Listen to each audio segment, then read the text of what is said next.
are watching खबर face to face. दर्शकों, स्वागत है आपका खबर फेस टू फेस में। मैं ज़ीशान आज़मी। आज की ताज़ा खबर देखने से पहले हमारे चैनल को सब्सक्राइब कीजिए और बेल आइकन दबाना ना भूलें ताकि आपको डेली अपडेट तुरंत मिल सके। आइए देखते हैं आज की ताज़ा खबर। इंशाल्लाह ये एहतजाज जारी रहेगा।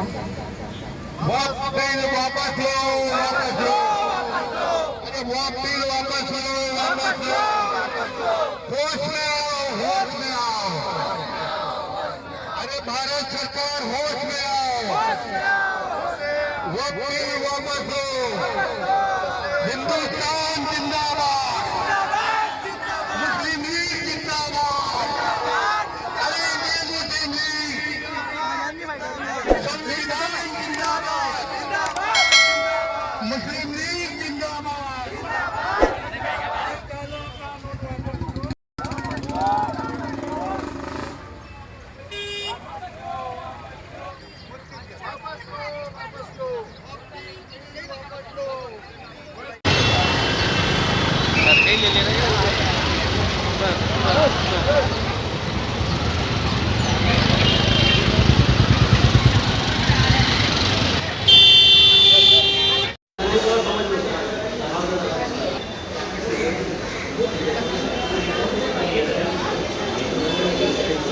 ये सरकार तो जो कर रही है, मुसलमानों पे जुल्म करी, 2014 से लगातार मुसलमानों पे जुल्म करी।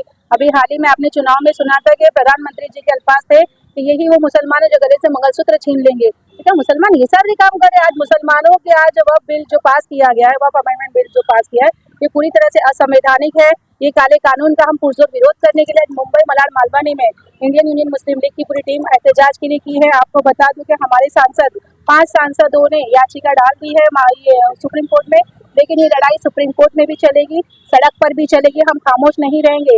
और ये कहते हैं भारतीय जनता पार्टी के लोग कि हम मुसलमान महिलाओं के फेवर में, तो क्यों फेवर नहीं किया आपने बिल्किस बानो का? बिल्किस बानो के बलात्कारियों को तुमने तो बाइज्जत बरी कर दिया। हाँ, जकिया जाफरी को आपने इंसाफ नहीं दिया, तो महिलाएं गुहार लगा रही, वो महिलाओं के लिए इन्होंने फेवर नहीं रखा। हमारे लिए पूरी तरह से काला कानून है, हर मुसलमान के लिए।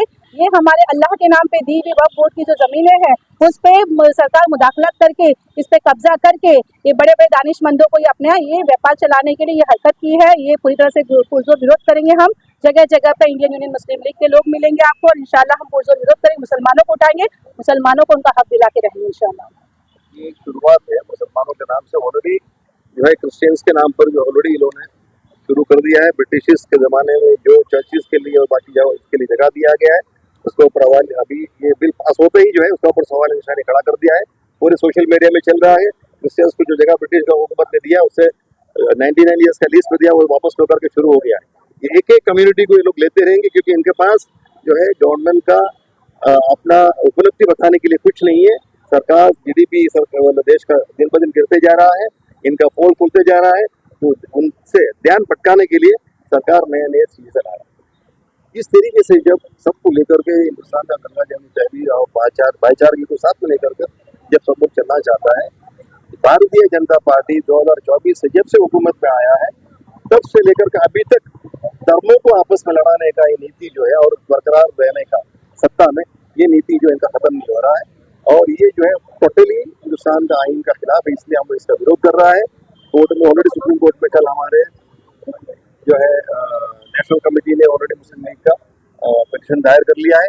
उससे पहला हमारे MPs ने 5 MPs से मिलकर के कोई भी जब नया बिल बनता है, राष्ट्रपति का उसका ऊपर ये दस्तखत लगता है, मोहर लगता है।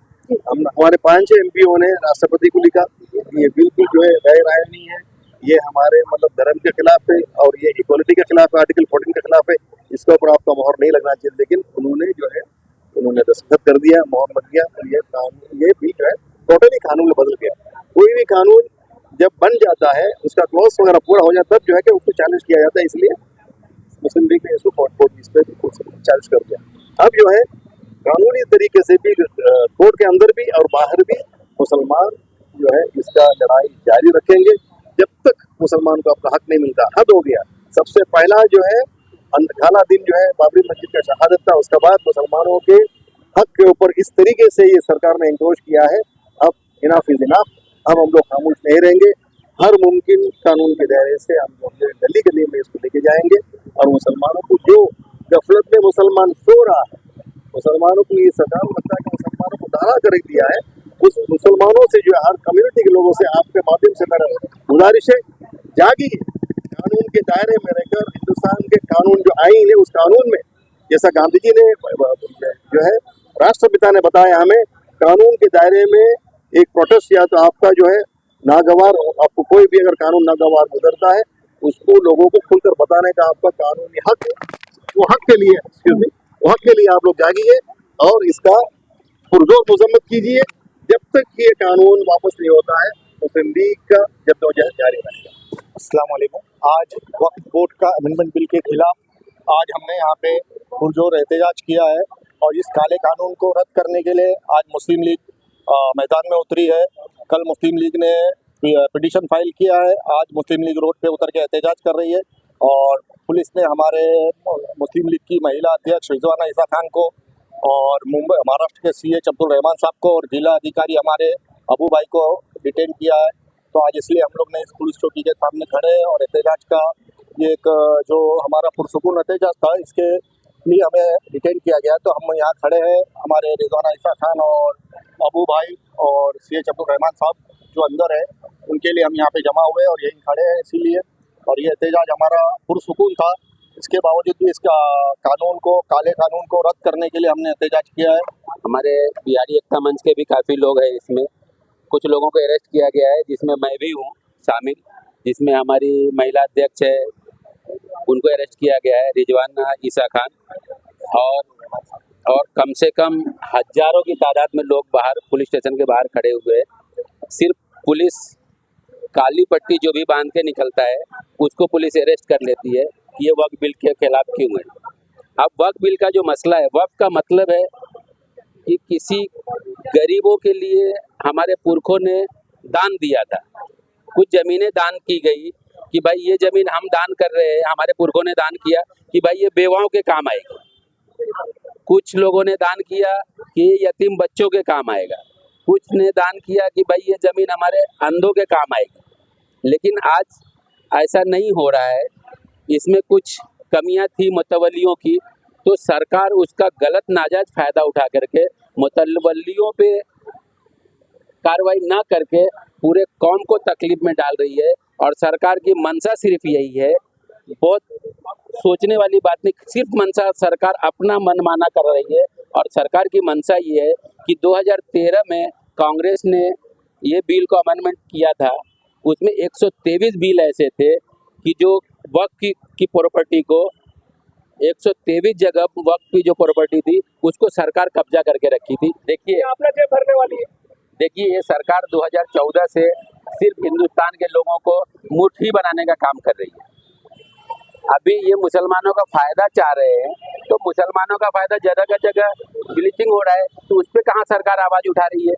जगह जगह मुसलमानों को दाढ़ी टोपी देख करके मारा जा रहा है, जगह जगह मंदिरों पे जा करके, ये मस्जिद के सामने जा करके भगवान जागते हैं, जय श्री राम के नारे लगाते, हुड़दंग मचाते, नाचते गाते, उनको कुछ नहीं होता है। तो ये सरकार कहाँ है? खुल्लम खुल्ला मुसलमानों के खिलाफ है सरकार।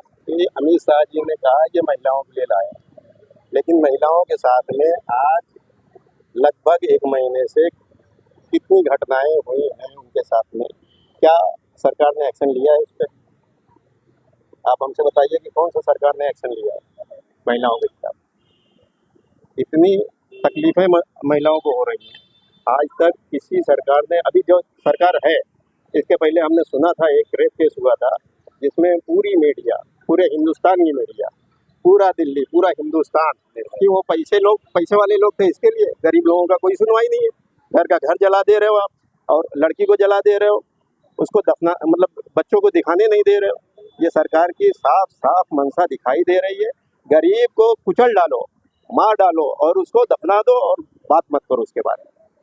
देखिए, मुझे तो खाली यही लग रहा है, 2014 से मैंने यही नोटिस किया हूँ कि हिंदुस्तान की गवर्नमेंट जो भी बिल लेके आती है और यही बोलती है कि ये मुसलमान के पक्ष में, और हमने जब भी उसको स्टडी किया है तो विपक्ष ही रहा हमारे साथ। कभी हमें लगा ही नहीं कि ये भारत के प्रधानमंत्री जो है ना मुसलमानों के सरकार है। हमें सिर्फ यही लगा है कि ये बस भारत की सरकार जो है ना सिर्फ एक हिंदुओं की सरकार है। हमें ऐसा क्यों लगता है प्रधानमंत्री से, जबकि प्रधानमंत्री जो यहाँ के हैं वो पूरे देश के प्रधानमंत्री, ना कि सिर्फ बीजेपी के प्रधानमंत्री। तो प्रधानमंत्री से मैं यही कहना चाहूँगा जुल्मी जब तक जुल्म करेगा हम चुप नहीं रहेंगे, हम हमेशा एहतजाज करते रहेंगे। जब भी हमारे देश के खिलाफ कोई भी गलत कानून होगा हम रोड पर उतरेंगे और प्रोटेस्ट करते ही रहेंगे।